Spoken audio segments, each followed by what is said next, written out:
আরে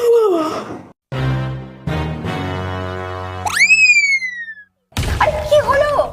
এই রিতা, আরে দরজাটা খোল। কি হয়েছে? এরকম হাঁপানি রুগীর মতন হাঁপাচ্ছ কেন? কি কি ছাগলে কামড়েছে?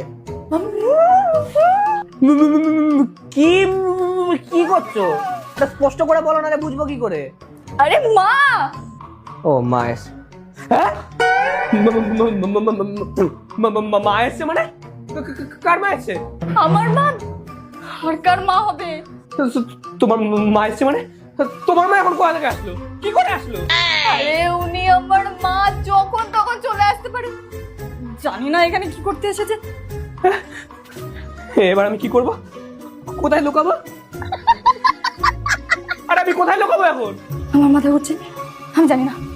তুমি তুমি কোথাও একটা লুকিয়ে পড়ো। আরে যেখানে সেখানে লুকাবো মানে এটা কি? কোথায় লুকাবো? তাড়াতাড়ি বলো, কোথায় লুকাবো আমি? বাইরে মা, ভেতরে আমার বয়ফ্রেন্ড।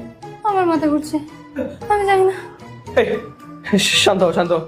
তুমি এত টেনশন করো না। আমি একটা কাজ করি। হ্যাঁ, আমি ওই ঘরটাতে লুকাচ্ছি।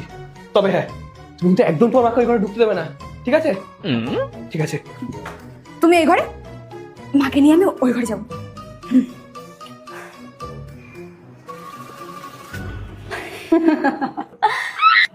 মা, তুমি এখানে?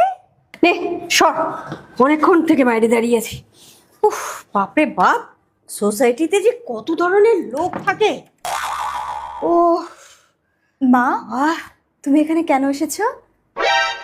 তুমি এখানে ডেকেছো তাই এসেছি। আমি ডেকেছি?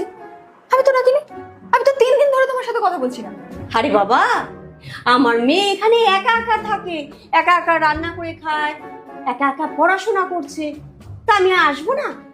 দেখতে আসবো না যে আমার মেয়েটা কেমন আছে? তুমি আসলে আর আমার টেনশন বেড়ে গেল। টেনশন? কিসের টেনশন তোর? টেনশন মানে পড়াশোনার টেনশন। আরে আর বলো না, কলেজে কত হোমওয়ার্ক দিয়ে রেখেছে। আমি তো জানতাম তুই এখানে একা একা থাকিস, একা একা সমস্ত কিছু করতে হয়, তার উপর আবার পড়াশোনার কত চাপ। সেই জন্যই তো আমি চলে এলাম।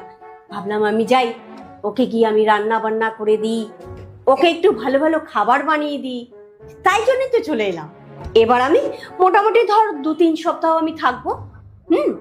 তোর সঙ্গে থাকবো, ঘুরবো, খাওয়া দাওয়া করবো, রান্না বান্না করবো। তুই শুধু পড়াশোনায় মন দে, বাকি সমস্ত চিন্তা আমার। আচ্ছা সেসব ছাড়, বলছি তোর রুম কোনটা? ওইটা? না না না না, ওই পাশের রুমটা আমার। মানে কেন?